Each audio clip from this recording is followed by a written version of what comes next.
Guns, guns, and more guns. Today, we'll take a quick look at the add-on to the fashion to big cannons. Hello everyone, Yunachko is at the microphone, and this is my girlfriend gun Galina. Today, Galina and I will figure out how to build, refuel, and also shoot these guns. So, Galina consists of 6 parts. The lowest part is the gun rotation controller.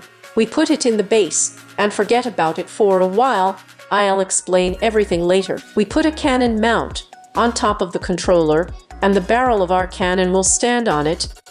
We put the end of the gun in the back and the muzzle in front. To turn the gun horizontally, we put a large gear on the bottom of the rotation controller, a small one here, and a handle on it. Also, in order to tilt the gun down and up, we put a large gear here, a small one here, and again a handle. Now, we can turn the gun as we want, but in order for it to work, it must be turned on. On this side, where we have a hammer drawn, we put a lever, turn it on, and our gun is activated. And where some kind of repeater is drawn, or whatever it is, we put a button there to shoot a cannon. By the way, it is not necessary to put a button. If you put a wireless redstone signal transmitter and tie it to the console, you can shoot without being close to the cannon. So, we got a little gun Marina, Galina's younger sister.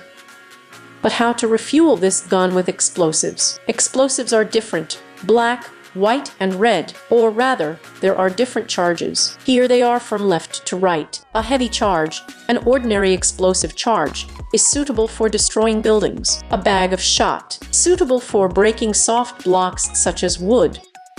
I wonder, since when wood is a soft block, high explosive charge, it's good in itself, explodes a little more powerful than dynamite. You can also put a contact fuse in it, which speaks for itself, or a fuse with a timer. If you hold the latter in your hand and press the PCM, then you can choose after what time the charge will explode. The shrapnel charge explodes and covers the explosion area with shrapnel. Familiarity with the shells is over, but how do you still refuel them? There are 2 ways: through Tula and through the end of the cannon. If through the end, then we need to build such a structure. We step back the block up from the end of the gun, put a sticky piston, any block on it, a lever on it. So, by pressing the lever, you open the back cover of the gun. Then, we retreat to such a length, how long you will make shells. Then I'll show you which one you need to make everything work correctly. We put a gun loader. It has 2 nozzles. The first nozzle is a pushing one, which we will push the projectile into the cannon, and the second is a spring nozzle. She can clean the gun from explosives. We put it pushing.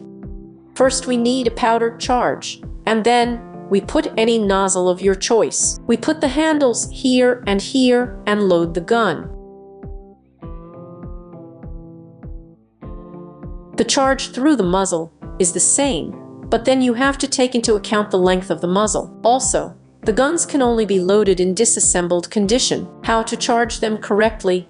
Of course, you could have looked at it yourself, but I'll read it to you. When loading the gun, it is necessary to ensure that the loading of the gun is safe and effective.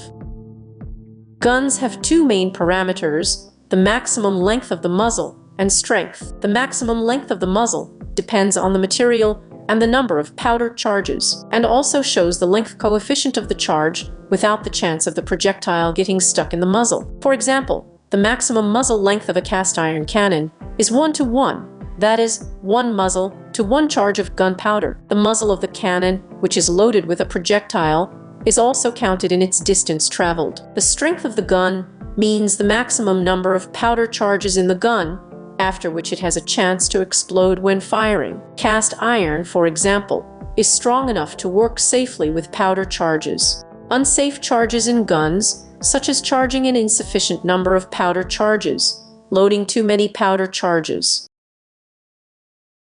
allowing a fired projectile to collide with an object in the turret of a cannon, can lead to catastrophic destruction and pose a serious threat to the environment. For some guns, you may lack the power of the handle because they have a large load. Therefore, sometimes you will have to look for better energy.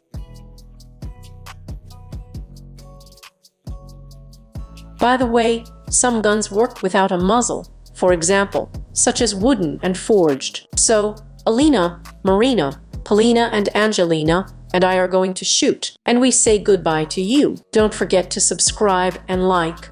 Zank on the bell if you're waiting for the next video. Bye everyone.